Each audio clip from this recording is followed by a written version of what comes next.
Assalamualaikum warahmatullahi wabarakatuh. Bismillahirrahmanirrahim. Nahmaduka ya ghafuru ya syakuru. Masalli wa sallim barik ala sayyidina maulana Muhammadin wa ala alihi wa sahbihi asma'in nama ba'du. Ketika Fatihah itu sebegitu keramatnya, sebegitu topnya, itu setan rapat, singkat cerita itu yang tadi dipimpin oleh iblis yang sedang terkapar apa? Terus tali obatnya enggak ada, cuma dia shock karena ada surat yang turun yang melafatkan itu pasti selamat dari apa? Neraka. Nah ini gimana saran Anda? Sarannya adalah bikin orang-orang itu lupa, tidak baca Fatihah. Nah ini rapatnya iblis. Idhabu wajtahidu hatta tufilu qulubahum hatta la yaqulu hadis surah. Kala yuksiru qira'ataha wa la yakunu lahum ajrun wa thawabun bal yakunu lahum adzabun wa iqabun. Kemudian yang terakhir saya beri ijazah tentang Al-Fatihah ya, karena ini surat yang populer. Kalau saya ijazahi Quran 30 juz pasti sampean enggak hafal. Atau ijazah surat Baqarah, kalau mau Baqarah mau. Ijazahi surat Baqarah mau 2 juz setengah. Mau Mas Asep? Ya Fatihah aja yang gampang ya. Nah, ya kulhu Fatihah ini paket ringan ini. Tapi pahalanya apa? Besar. Ini beda ya, artinya selama ini mungkin Anda baca tapi monoton ya. Tapi ini saya bacakan teks aslinya tentang istilahnya itu mazaya. Mazaya itu kelebihannya Fatihah. Saya baca Arabnya dulu, nanti ini terakhir ini ijazah. Tadi kan saran-saran umum tentang sosial. Ya, pokoknya jadikan kebaikan itu punya nilai sosial yang baik lah. Jadi nanti orang yang nggak amanah nggak laku, ya calon bupati, gubernur, presiden yang nggak amanah juga nggak laku. Begitu juga kiai yang tidak amanah juga nggak laku, suami yang nggak amanah juga nggak laku, istri yang nggak amanah juga. Sehingga kebaikan ini jadi nilai sosial yang dalam tanda kutip sudah keniscayaan.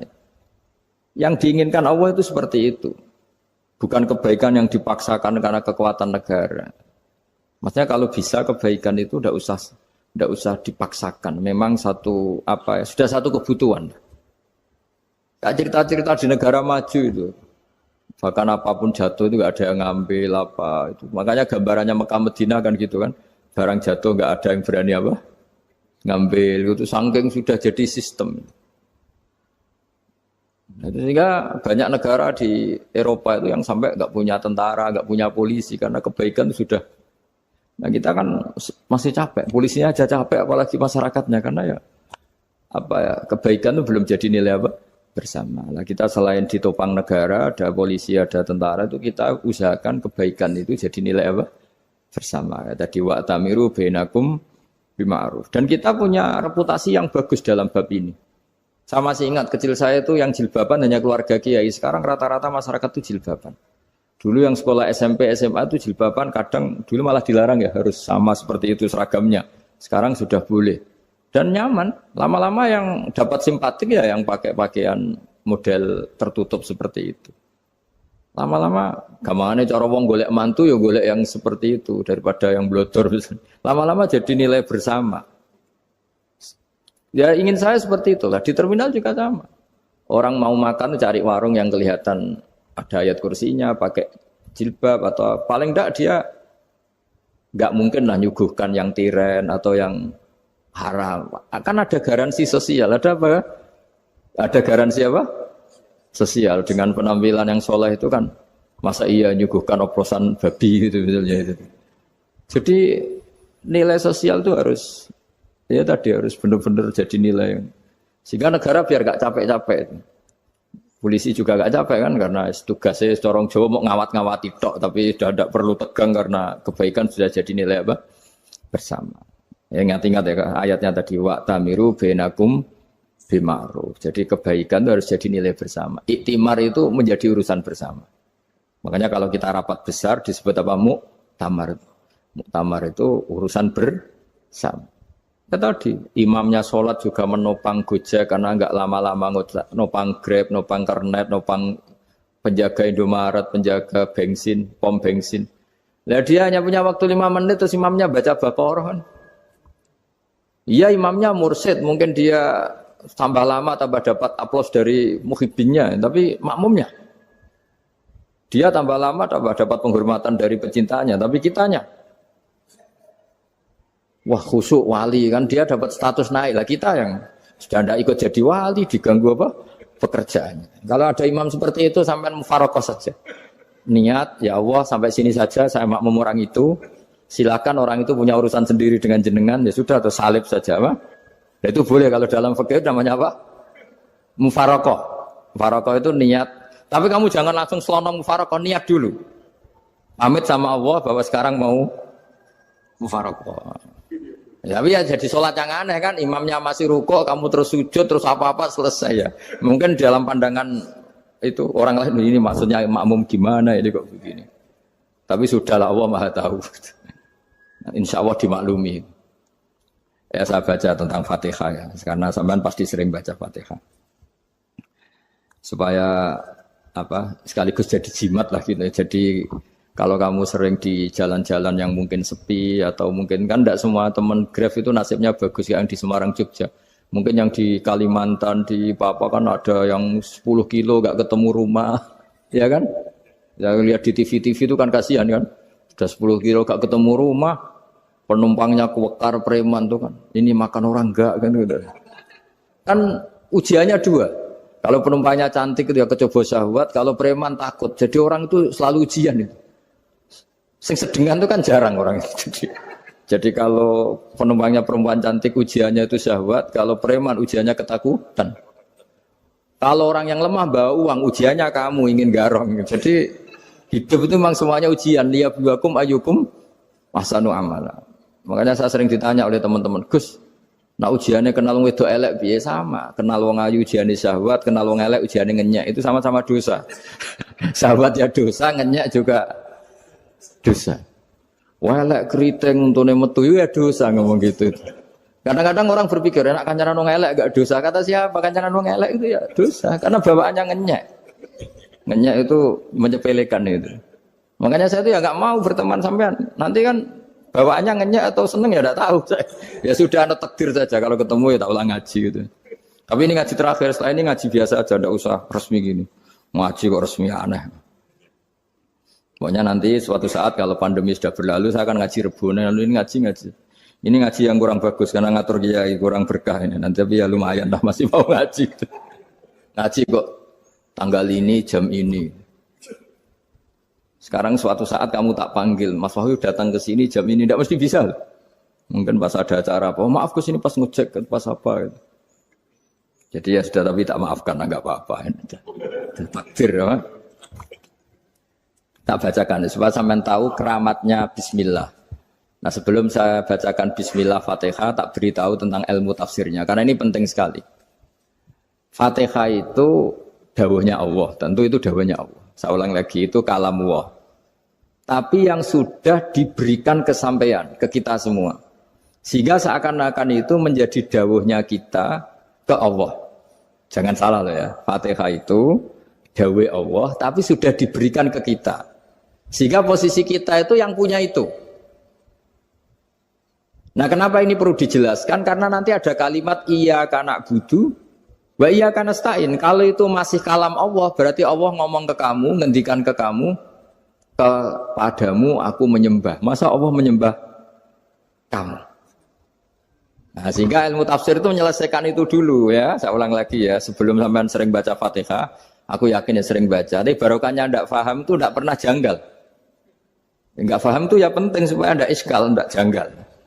Sebetulnya di kalimat itu ada yang janggal. Kalau Fatihah itu kalimatnya Allah atau kalam Allah, bagaimana dengan kata-kata iyyaka na'budu? Masa Allah ngendikan ke kita, kepadamu kami menyembah. Masa Allah menyembah kita? Maka penyelesaiannya secara ilmu tafsir gimana? Semua ulama mengatakan, bukan satu dua, semuanya mengatakan di Fatihah itu semuanya diberi kawalan kalimat. Saya ulang lagi ya, di Fatihah itu semuanya diberi awalan kalimat qulu, katakan wahai hambaku begini. Ya, katakan wahai hambaku begini. Nah, begini ini pelajaran dari Allah yang sudah diberikan ke kita. Terus kita mengatakan bismillahirrahmanirrahim, alhamdulillahirabbil, termasuk kita mengatakan iyyaka na'budu wa iyyaka nasta'in. Jangan bayangkan Allah ngendikan ke kita. Kalau Allah ngendikan kita berarti gini, hei wahyu ihdinas siratal mustaqim, tunjukkan saya jalan yang benar. Nah nanti kamu terus, ya Allah, Anda aja minta tolong saya minta tolong siapa kan? Jadi panjang kan? Ya, saya ulang lagi ya. Jadi itu di Ulumul Quran diterangkan gimana? Sebelum baca Fatihah, ya. Fatihah itu kalamullah, ngendikane Allah, tapi yang sudah diajarkan ke kita dan sudah milik kita. Sehingga kalimat itu menjadi milik kita. Tapi ya kalamullah, tetap kalamullah, tapi sudah menjadi milik kita. Sudah paham ya? Ya pinter nah. Ya, karena kalau tanpa penjelasan seperti ini, Anda akan iskal. Bagaimana Allah, iskal itu janggal, bagaimana Allah mengatakan iya karena butuh. Kan jadi aneh ya? Ya, jadi tak jelaskan secara ilmiah ya. Jadi kata ulama-ulama tafsir, ayat-ayat Quran seperti ini sebetulnya dimulai dari kulu, apa? Meskipun nggak dilafatkan. Itu kan sama dengan qul huwallahu ahad Muhammad, katakan kalau Tuhan itu satu. Ya namanya Quran itu kan kalam Allah, membina nabinya, membina umatnya. Makanya dikatakan atau enggak, di sini tersembunyi kata qulu, katakan. Ya. Jadi ya ibarat apa itu? Kamu ngajari anak kamu lah. Le, panggil jenengan bapak kula. Itu maksudnya anak itu, kalimat itu kalimat kamu, tapi kamu ajarkan ke anak kamu. Terus anak kamu bilang, Pak jenengan bapak kulo. Nah, ketika kamu mengatakan jenengan, bukan kamu mengatakan jenengan anakku, berarti anakmu itu bapakmu, kan lucu kan? Anak kamu ajari jenengan bapak kulo. Kamu, engkau, bapak saya. Terus anak kamu mengulang, jenengan atau kamu bapak saya. Berarti itu kalimat yang kamu ajarkan, tapi sekarang sudah milik anak kamu. Kalau itu kalimat kamu kan lucu, masa anak kamu bilang bapak. Nah itu seperti itu. Jadi ulama memberi solusi atau jawaban iyyaka na'budu wa iya, itu sebelumnya ada kata-kata qulu, katakan wahai hambaku, hubungan kamu dengan saya adalah katakan iyyaka na'budu wa iyyaka nasta'in. Terus hubungan kamu dengan saya katakan juga dalam doamu ihdinas siratal mustaqim. Jelas ya, jadi itu kalam Allah yang sudah milik kita karena diajarkan Allah untuk kita. Dong ya? Ya udah dong ya, gak jelas ya. Tapi bagus, gak jelas itu bagus. Kalau kamu jelas gak jadi digrab, jadi gubernur. Min azimi fadliha kasratu asma'iha wa fadail ukhra. Ini cerita dramatisnya surat Al-Fatihah. Qala Abu Hurairah radhiyallahu anhu inna iblisa ranna khina unsitat al-Fatihah. Jadi iblis itu begitu kesakitan. Ini kitab Abu Abul Farad karangannya Syed Muhammad Alawi, juga kutipan dari beberapa kitab. Yang jelas beliau sendiri juga ngutip dari beberapa riwayat di beberapa hadis. Halaman 123. Ketika Fatihah turun itu iblis kesakitan. Kayak orang sakit gigi lah, tersiksa sisanya karena turunnya surat apa? Al-Fatihah. Artinya kalau Anda baca Fatihah dijiwai, maka Anda melemahkan setan, melemahkan iblis. Wa qala Mujahid, khina unzilat Fatihatul Kitab ronna, fastama indahu asyayatin. Jadi ketika Fatihah itu turun, iblis itu terkapar lah kira-kira. Sampai dijenguk banyak setan. Jadi kemana di ICU lah kira-kira gitu kalau sekarang itu. Entah COVID entah enggak tahu. Pokoknya di ICU sampai dijenguk banyak setan. Enggak tahu bawa apa enggak tahu. Pokoknya dijenguk banyak setan. Nah yang nyangoni karena ini apa? Ketuanya apa? Pingsan, sakit. Di iblis itu sakit sampai dijenguk anak buahnya setan-setan. Ya, semoga kalian semua tidak kenal setan. Kalau kenal berarti teman, apa? Wa qalu misla dzalik. Wa qala lahum laisa mimma taquluna syai'un walakin unzilat suratun laisa ajru qailiha illa an harrama alaihi nar jahannam. Saya ini bukan sakit fisik kata iblis. Kamu tidak usah jenguk saya, datangkan dokter terbaik, tidak usah. Saya ini tidak sakit fisik. Saya ini sakit karena ada surat yang diturunkan, yang pahala yang melafatkan surat itu pasti selamat dari neraka. Padahal misi terbesar saya ini supaya manusia masuk neraka. Sekarang punya tamengnya. Wah pusing kan? Ya seperti orang lah goda sampean ternyata sampean setia itu kan pusing. Nah ternyata tidak setia itu yang akhirnya ribet kan itu. Jadi iblis itu cita-cita terbesarnya kan semua orang itu masuk neraka. Nah sekarang turun satu surat yang gara-gara surat itu siapapun yang baca dijamin selamat dari neraka. Jadi walakin unzilat suratun laisa ajru qailiha illa an harramallahu alaihi nar jahannam. Karena jadi dia shock lah itu kalau orang di Jawa itu bilang shock. Aduh sial nasib saya ini umat nggak bisa saya goda lagi karena punya tamengnya tadi punya. Qad tolakaidukum wa makrukum. Rekayasa kalian sekarang itu tidak ada gunanya semua. Nah ini alhamdulillah di Indonesia kelihatan kan banyak yang miskin, banyak yang susah. Tapi selagi mereka masih sholat, tuh keinginan mencari halal itu masih tinggi. Kayak apa kita di tengah kota, jauh dari anak istri, jauh dari tetangga. Biasanya kalau orang jauh dari anak istri, tetangga kan sakar PDW. Tapi yang soleh masih banyak, sudah jauh dari keluarga tetap lurus. Loh kalau yang dekat lurus kan wajar, konangan wong akeh kan. Ini sudah jauh masih lurus. Nah ini nggak lepas dari barokahnya surat apa? Surat Fatihah tadi. Jadi karena ada surat yang menjamin pelafalnya atau qailiha terbebas dari api neraka. Wa qalat as-sayatinu lahu is ayyusai'in ta'muruna ya maulana. Faqala lahum idhabu wajtahidu hatta tukhfilu qulubahum hatta la yaqulu hadhihi surah. Lalu kita gimana? Jari para setan gitu. Lalu kita gimana?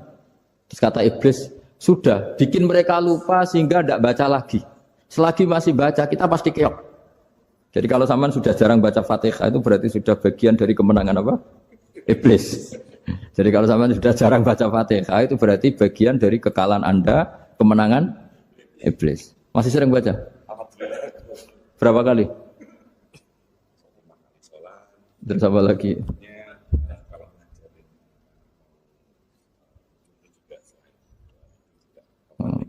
Kok 5 kali tok itu? Berarti pas sholat fardu tok itu. Enggak 5 kali itu mendingan itu 17. Kamu itu ngitungnya jangan 5 ini. 5 waktu itu berarti lumayan kan? Berapa? 17 ya? Ya. 17 ya? Ya. 17, tapi kalau makmum tuh sering separuh kan, apalagi makmum tarawih. Ya kan? Makmum tarawih itu bacanya Fatihah ada yang sempurna enggak ya? Ya enggak lah. Baru alhamdulillahirabbil alamin ruko ikut ruko gitu. Makmum kan yang tarawih lah, Mas. Kalau tarawih jarang sempurna ya. Fatihahnya itu. Kan imam sudah ruko. Kamu bacanya Fatihah sampai mana? Baru setengah ya. Ya paling pas tarawih aja kan enggak sempurna ya. Apalagi kalau imamnya sing kilat tuh waduh malah. Nah, ketika Fatihah itu sebegitu keramatnya, sebegitu topnya, itu setan rapat singkat cerita itu yang tadi dipimpin oleh iblis yang sedang terkapar apa? Terus tali obatnya enggak ada, cuma dia shock karena ada surat yang turun yang melafatkan itu pasti selamat dari apa? Neraka. Nah ini gimana saran Anda? Terus sarannya adalah bikin orang-orang itu lupa, tidak baca Fatihah. Nah ini rapatnya iblis. Idzabu wajtahidu hatta tufilu qulubahum hatta la yaqulu hadhihi surah. Kala yuksiru qira'ataha wa la yakunu lahum ajrun wa thawabun bal yakunu lahum adzabun wa iqabun.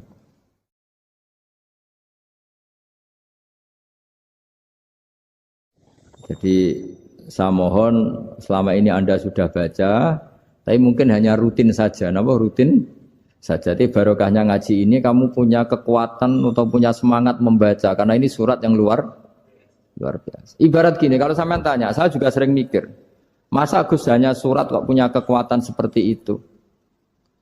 Di dunia ini kata Allah, mulai Nabi Adam sampai kiamat, nggak ada yang bisa menandingi kekuatan kalimah. Kalimah itu kata-kata, nggak ada yang bisa menandingi kata-kata.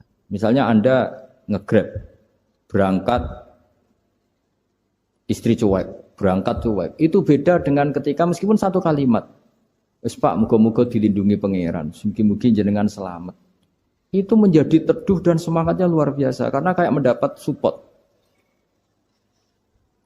Jadi kira-kira kalimat itu hubungannya kita dengan Allah Fatihah itu seperti itu. Kamu melafadzkan satu kata-kata yang dibenarkan langit bumi, dibenarkan aras, dibenarkan malaikat, dibenarkan semua penghuni di dunia ini. Sehingga itu efeknya luar biasa. Itu seperti gini ya, kamu cerai sama istri, terus nikah lagi katut babon. 10 tahun anak kamu dididik, ibunya benci kamu. Dan memang Anda layak dibenci. Dididik. Dan sampai nggak pernah manggil kamu Pak. Suatu saat, kamu tentu rindu kan, ingin dipanggil bapak oleh anak kamu. Suatu saat anak ini manggil kamu Pak E. Wah itu senengnya bukan main. Hanya sebuah kata-kata. Makanya kadang-kadang orang itu tanya sama kiai, ijazah lafadz ini gunanya apa sih? Itu ijazah-ijazah itu untaian kata-kata. Yang kata-kata ini dibenarkan langit dan bumi dan aras dan para malaikat. Sehingga efeknya itu luar. Nah ibarat seperti itulah, kamu melafadzkan Fatihah itu melafadzkan kata-kata yang dibenarkan Allah dan Rasul dan semua malaikat, semua penghuni langit. Maka ini efeknya pasti luar. Nah di sini lah orang-orang dulu itu tahu keramatnya itu, sehingga ketika melawan Belanda, melawan Jepang dulu itu kalimat-kalimat itu menjadi mantra yang luar biasa. Doa lah, doa yang luar biasa. Tapi di era modern karena orang sudah tidak ngerti itu, dianggap itu mantra, jimat, khurafat, bid'ah, waduh ribet meneh malah. Sebetulnya tidak seperti itu. Memang kata-kata ini kekuatannya luar biasa. Sama kesakitan hati kamu juga karena itu. Ngojek wangilan. Lha Pak dibojo kok kowe gagah tok kere. Wah, iku seling terus mesti. Padahal kalimat itu kan tidak melukai secara fisik, tapi apa kerjanya sesuk saras-sarasen. Karena terus dengan pengadilan seperti itu kan ngapain kerja demi perempuan yang seperti ini. Lagi-lagi kata-kata ini luar. Nah bayangkan kalau kata-kata itu adalah kalimat yang diajarkan Allah lewat Rasulnya, lewat malaikat Jibril. Kayak apa kekuatannya? Nah, kira-kira Fatihah itu gitu. Kalimat yang baik, kalimatan thayyibah diajarkan oleh Allah dan Rasul. Kayak apa kira-kira kekuatannya? Pasti luar biasa. Wong support yang dikatakan istri kita, anak kita aja luar biasa. Apalagi ini support yang diajarkan Allah dan Rasul. Ya makanya saya mohon kalau baca Fatihah, baca kalimat-kalimat thayyibah ketika sholat itu dijiwai. Ya misalnya Rabbana lakal hamdu mil'us samawati wa mil'ul ardi wa mil'u ma syi'ta min syai'im. Engkau zat yang layak dipuji dan pujian ini memenuhi langit dan bumi. Karena kita tahu nggak ada sejengkal di alam raya ini kecuali di situ ada rahmat Allah. Misalnya kamu bisa lewat sampai rumah saya, kamu mungkin anggap biasa saja. Coba kalau ngalami likuifaksi. Tahu-tahu bumi ini ambles. Bisa ngelewati yang likuifaksi itu luar. Tanyakan orang pernah ngalami likuifaksi di Sulawesi. Itu melihat bumi bisa diinjak gak ambles itu. Wah luar. Nah, sama gak ngalami itu sehingga lewat bumi ya biasa aja. Coba kalau ngalami seperti tidur, ya biasa aja. Coba kalau ada gempa. Bahwa bumi tenang ini sudah nikmat yang luar biasa. Masa kamu ngakui nikmat nunggu digituin? Ya kan? Nah, makanya baca Fatihah dijiwai lah bahwa ini kalimat yang luar biasa. Nah, saya teruskan. Warwa Muslimun fi sahihihi an Ibnu Abbas radhiyallahu anhuma annahu qala bainama Jibril alaihi salam qaidun dan Nabi sami anaqidan min fawqih farafa'a ra'sahu faqala hadza babun minas sama futihal yawma lam yuftaqadu ilal yaum fanazala minhu malakun faqala hadza malakun nazza ilal ardi walam yanzil qattu illal yauma fasallim waqal absyir binuraini qad uti tahuma lam yu'tahuma nabiyyun qablak Fatihatul kitab wa khawatimu suratil baqarah. Jadi suatu saat Jibril ini jagongan kira-kira gitu sama Rasulullah. Tahu-tahu langit itu gemuruh. Karena langit gemuruh kata Jibril terus semuanya ngangkat kepala ke langit. Ini pintu langit baru ini dibuka yang sebelumnya tidak pernah dibuka seperti ini. Turunlah malaikat, yang malaikat ini pun malaikat spesial yang enggak malaikat murahan lah kira-kira gitu, yang enggak pernah turun ke bumi kecuali juga saat itu. Dengan penyambutan yang luar biasa, dengan semuanya enggak pernah terjadi. Hanya karena bahwa surat Fatihah. Jadi ini surat yang luar biasa, pengawalannya lewat malaikat yang spesial enggak pernah turun di bumi kecuali saat itu. Penyambutannya juga enggak pernah seperti itu, baru seperti itu. Jadi semuanya itu spesial. Nah, kenapa ini spesial? Karena di situ ada isi puja-puji kepada Allah Subhanahu wa ta'ala. Ada ikrar kita, alhamdulillah rabbil alamin, ar-rahmanir rahim. Ikrar ini penting. Kalau contoh paling gampang gitulah. Kamu punya istri selama ini cerewet terus. Suatu saat ngomong, "Pak, tak angen-angen ra ono wong lanang koyo sampeyan." Wah, itu langsung tidak ada lelaki sebaik engkau. Itu sampean senengnya Masya Allah. Karena ada ikrar dari seorang istri ke kamu. Nah, bayangkan kalau ikrar kita sebagai hamba diakui oleh Allah Subhanahu, maka ikrar ini akan dicatat sebagai kebaikan kita yang kita panen nanti di akhirat. Karena ada ikrar. Kita ikrar bahwa alhamdulillah rabbil alamin, kita ikrar ar-rahmanir rahim, kita ikrar maliki yaumiddin, kita ikrar iyyaka na'budu wa iyyaka nasta'in. Sampean misalnya jadi orang Indonesia, ketemu orang Indonesia yang makmur di Jerman, terus lupa Indonesia.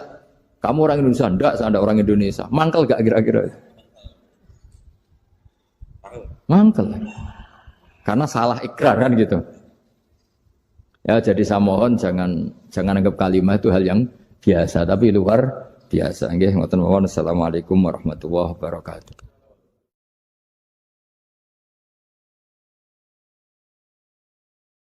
Saya berkali-kali kampanye di mana-mana lah, kampanye dan menganjurkan. Di antara catatan dalam Suhufi Ibrahim wa Musa kan ada kan di Quran itu yang dinamakan lampiran-lampiran wasiatnya Nabi Ibrahim dan Nabi apa? Musa. Itu di antara catatannya begini. Orang yang punya akal itu adalah orang yang bisa menikmati sesuatu yang baik. Misalnya gini, contoh gampang gini. Kamu punya anak pertama atau punya anak yang masih kecil. Itu gendong tuh senangnya bukan main. Melihat anak sehat tuh senangnya bukan main. Mungkin saat itu banyak orang yang sedang maksiat dengan perempuan nakal atau dengan teman-teman nakalnya. Yang nganggap seperti itu tidak nikmat. Tapi andaikan ini ditimbang ya ditimbang. Yang maksiat tulan, misalnya paling ukuran bahagianya itu 70%. Tapi yang ini, yang nimang anak baru lahir atau masih kecil, corong Jawa ngeloni anak, bisa saja bahagianya itu sampai 100%. Artinya selama ini kesalahan kita adalah nganggap maksiat itu pasti menyenangkan dan taat itu tidak menyenangkan. Makanya saya berkali-kali fatwa, untuk melawan kenikmatan maksiat, orang harus terbiasa menikmati taat, menikmati kebaikan. Jangan kira kita nimang istri nikmat, nimang anak nikmat, ketemu teman yang lama tidak ketemu juga nikmat. Artinya kita akan melewati berjam-jam untuk jagungan sama teman, sama anak, sama istri. Dan itu harus kamu nikmati. Supaya mengganti tidak berkebutuhan nikmat yang lewat jalur maksiat. Jadi saya mohon sarana-sarana yang menyenangkan itu, yang taat itu kita maksimalkan. Makanya bapak saya itu sering pesen, kowe nak ngaji sing guyon, sing seneng. Nganti wong maksiat itu karena cari kesenangan. Coba kalau kesenangan itu sudah didapatkan saat taat, maka tidak butuh lagi kesenangan yang berbentuk maksiat. Makanya orang-orang wali dulu kalau sudah sholat itu gak bisa berhenti karena merasa nikmat. Makanya Nabi pernah ngendikan wa qurratu aini fi sholat, nyaman saya itu kalau sedang jono aku ahli makhras. Akhirnya Quran wong rono merdukun. Kepengen jabat, Kang. Gawe khataman sewu Kang aku ben dadi pejabat. Quran akhirnya difungsikno kaya tabib. Sing jelas ahli Quran spesialis makhraj. Terus dalam kurung ikhlas sekali. Sing ngaji sok weneng, wis entuk ilmu gak kepikiran salam tempel. Warang ikhlas jebule bojone do minggat mergo ora entuk apa-apa.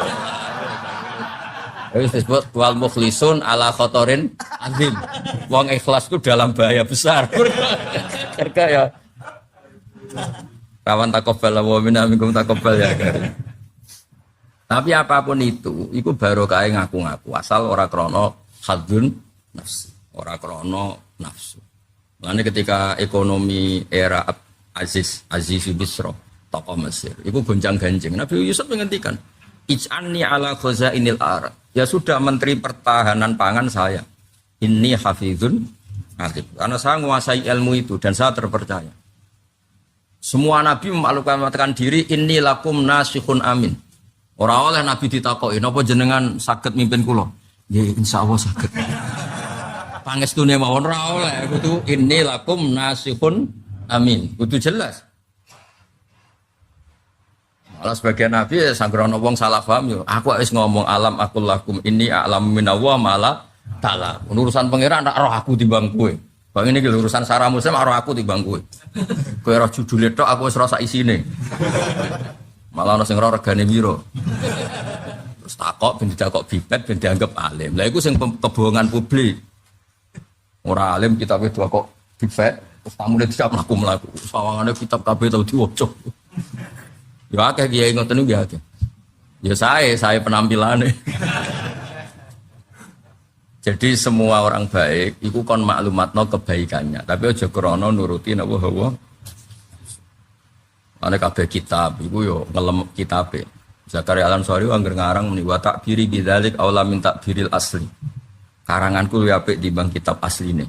Padahal kitab asline karangan Imam Nawawi. Yes, tapi biasa wae karena beliau enggak niat sombong ya memang seperti itu. Ya disebut babu dzikri rajul mana tiba nafsi. Babu dzikri rajul mana tiba nafsi. Bab seseorang itu boleh menyebut kelebihannya asal kanggo orang banyak, asal maslahat, orang nuruti napa naf. Muji uang, muji jabatan, muji perempuan. Malam cawe dok wayu di duit wakil seneng para presiden, para menteri seneng tuh Alpas seneng kan seneng muji dunia. Kue itu loh tak kemak sering muji dunia, bawa mobil, bawa duit, bawa babon, makanya muji dunia. Nah ternyata ke pas sholat khusyuk, alhamdulillah rabbil alamin. Apa jawab? Waras kue cong, sih memuji aku. Ya, angel tuh menerang kue. Ya, kue kan biasa muji mobil mewah atau babon ayu atau pangkat. Lah selama ini kan gak waras misalnya. Wah bareng pas sholat ya muni alhamdulillah rabbil alamin. Jadi jawabnya waras kowe, Cong.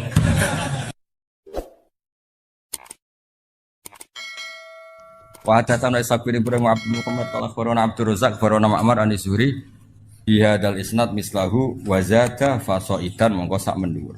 Wa hadatsana Ishaq bin Ibrahim akhbarana Sufyan bin Anas. Nah niki sangu nggih pasanan nggih. Sabalen niki sangu nggih napa? Pasanan. Kersane sampean nak maca Fatihah dijiwai. Dijiwai anut panduane Rasulullah sallallahu alaihi wasallam. Man disapane wong salat sapa man salatan kelan salat. Lam yakra kang ora maca sapa man fiha ing dalam salat bi umil Quran. Faya mengko te salat khidaun minangka salat sing cacat, sing nipu salasan kelan kaping 3 ghairu tamamin kelan tanpa sempurna. Faqila li Abi Hurairah Innama nakunu waro al imam. Nah, terus niki tak baleni malih. Kalau sudah di level sahabat, apalagi tabiin, dawe Nabi itu ya dianalisis. Karena Nabi itu ada hal-hal sing beliau itu marah. Sahabat yo ora ro alasane marah, tapi kadang yo ngerti. Tak akeh contoh ya, ben kowe ngerti nek aku sinau tenanan. Lu nganti tuwa iki jek sinau. Ora koyo kowe wis ra pinter ra sinau. Didol agama wah repot. Yo kok payu saking jembare rahmate pengen. Dungo ra mandi lho, gayane ku yo mandi. Mbok koyo rodok nangis apa yo larang regane akhire wong ketoke dijiwahi yo. Nabi itu pernah sholat, ini nyata ya, Nabi pernah sholat. Kemudian di belakangnya itu baca Quran, makmum di belakangnya. Nabi itu duka, mali unazaul Quran. Aku kok mbok saingi ketika maca Quran. Kemudian ini melahirkan satu tafsir. Kalau sholat jahriyah karena imam baca banter, maka makmumnya itu tidak boleh baca sama sekali. Alasannya apa? Khitabu lil mustami' al istima' dunal qiraah. Tabalin khitabu lil mustami' adalah al istima' dunal qiraah, yaitu Allah bikin aturan wa idza quri'al qur'anu fastami'u la, sehingga ketika imam baca dan kamu dengar khitab al mutawajjah ilaika adalah istima', bukannya ini imam. Nah makanya ketika ada sahabat yang cerita, pokoknya nak sholat kudu maca Quran, maca Fatihah, pokoknya nak sholat kudu maca Fatihah. Abu Hurairah yo dibantah ketika dia aturan itu dibantah. Innama nakun waro al imam. Lho jenengan sepundi kok ngengken kula maca Fatihah, wong kula nu di belakang imam. Maksudnya harusnya saya itu hanya kena khitab mendengar, tidak perlu membaca. Ya tak baleni nek. Potongane kok ngowah-ngowah.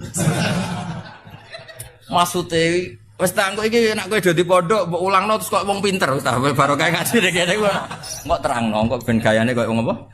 Pinter. Wes tak ikhlasno wis mbok aku kowe ora usah muni dawuh Gus Bak pepek dhewe wis pokoke. Pokoke seakan-akan kowe pinter mandiri laduni lah pokoke. Oh wis kena kiai ikhlas iku penak wis ngadeg dhewe pepek dhewe nek mugo pidato sangu pepekan iku. Lumayan mau timbang mau sing ngaji ning menara malah untuk jatah bareng mau sing. Sawalang lagi ya. Era tabi ini wis ana sing bantah. Abu Hurairah ngongkon wong, kamu kalau sholat harus baca Fatihah, dibantah. Loh saya ini di belakang imam. Di belakang imam wis anut imam wae, apalagi imamnya baca jelas. Kalau baca jelas kitab kita ini mustame', istima', bukan membaca. Makanya ini bantah faqila li Abi Hurairah. Inna manakun warul faqila li Abi Hurairah itu Abu Hurairah diusuli, Abu Hurairah sing ngendikan diusuli. Loh inna manakun warul imam kita ini kan ada belakang imam. Faqala iqra biha fi nafsik. Nak ke belakang imam ya tetep maca tapi aja banter-banter mari saingan, tapi aja terus ra maca. Cara wong Jawa berorang ngene, kowe ya maca tapi lon tapi aja terus ra maca. Oh, tapi intine Abu Hurairah ya dibantah ngono. Lah nek nek dadi kiai dibantah tenang ya Abu Hurairah sesuatu dibantah kok mau kiai kok mau di. Soale kowe milih si paslon apa? Kula niki niku ya wis karep-karepmu ngono bareng donya ribet to. Fa ini sami itu Rasulullah sallallahu alaihi wasallam yaqul qala Allah taala dan iki sing kula nyangoni jenengan Ramadan iki jiwai tenan. Qala dawuh sapa Allah taala qasamtu bagi ingsun as-sholata ing salat baini wa baina abdi. Baini antarané ingsun wa baina abdi antarané kawula ingsun niseni kelan rong bagian. Wali abdi lan iku tetep keduwe manfaat maksudnya. Manfaat ketika kawula ingsun malti apa wae saala kang njaluk sapa abdi. Fa idza qala al-abdu alhamdulillah rabbil alamin. Qala Allah taala hamidani abdi. Ya misalnya kowe maca iki rungokno tenan ya. Selama ini mungkin Anda kan muji uang, muji jabatan, muji perempuan. Malam cawe wedok wayu, di dhuwit wae seneng para presiden, para menteri seneng, tumak alpat seneng kan seneng muji donya. Kowe iku lho tekemak sering muji donya. Mbok mobil, mbok dhuwit, mbok babon pokoke muji donya. Nah, ternyata ke pas salat khusyuk, alhamdulillah rabbil alamin. Apa jawab? Waras kowe, Jong, sing mbok puji aku. Ya, angel temen nerangno kowe. Ya, kowe kan biasa muji mobil mewah atau babon ayu atau pangkat. Lah selama ini kan gak waras misalnya. Wah, bareng pas salat ya muni alhamdulillah rabbil alamin. Jadi jawabnya waras kowe, Jong. Dong kowe. Lah engko nak salat Ramadan dijiwai alhamdulillah rabbil alamin. Terus Allah ngendikan waras kowe, Jong. Lha iki gak guyon tenan iki lho. Lah ya sensitif iki. Ya dadi fa idza qala al-abdu alhamdulillah rabbil Allah jawab ngene ya. Hamidani abdi. Dengaran Jong muji aku. Biasane kok muji duwe, muji babon. Dengaran Jong. Ya nak cara aku semane terjemahane bebas yo waras wis waras apik waras.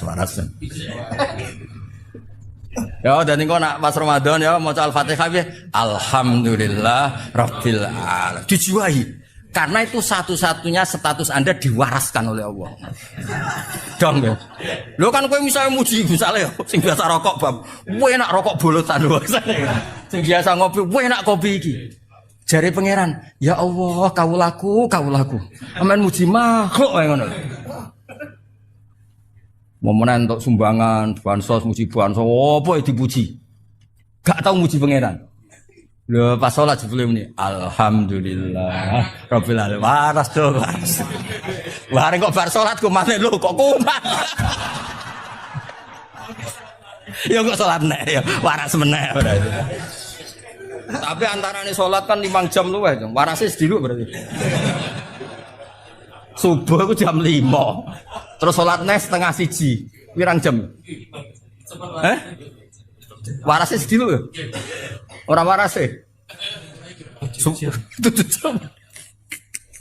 Apik tenan hadis iki. Jadi kowe aja sekedar muni alhamdulillah dijiwai. Status Anda diapresiasi Allah adalah ketika muni alhamdulillah. Kok Allah terus ngapresiasi hamidani abdi. Saiki kawulaku wis waras. Biasane muji donya, babon muji pangkat, saiki muji aku. Waras wong dengaran.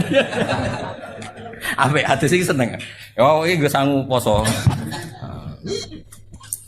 Namun pas malaikat liwat terus diangkat jadi wali. Tapi syaratnya wali ra seneng duit. Berat kan dia?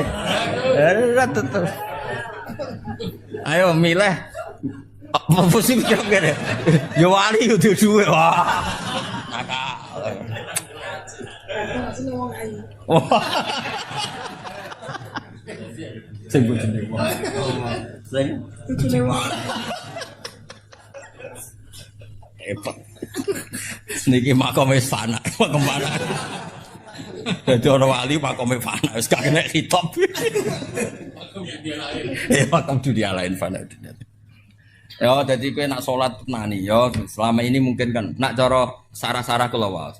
Mungkin kita selama ini taletuh blepotan. Ngelem mobil Alphard koyo ngono, ngelem duwe. Bahkan sing kere-kere ngelem rokok bolotan udah tuwenanane masyaallah. Ngelem bolotan itu fase ra karuan. Malah kadang ngelem jagung bakar ya. Kadang malah ngelem gunung, enak isu-isu dhuwur gunung, enak ra karuan delok laut terus. Wes. Nak jare bapak-bapak kula nak goyon. Menang ngono lupa nak wong desa-desa iku malah ngelem alhamdulillah iso ngentut. Mergo nek iso ya lara tenan apa. Tapi apapun iku jenenge ngelemah lho. Lho saiki kok tumben cucu ngelem pangeran. Alhamdulillah rabbil alamin. Terus pangeran ngapriasi waras gitu.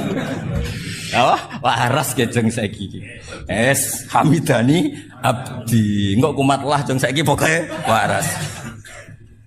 Ya, jadi ketika faida qala al-abdu alhamdulillahirabbil alamin qala wa hamidani abdi. Dengaran muji aku, Jung. Biasanya kok muji harta tahta wanita.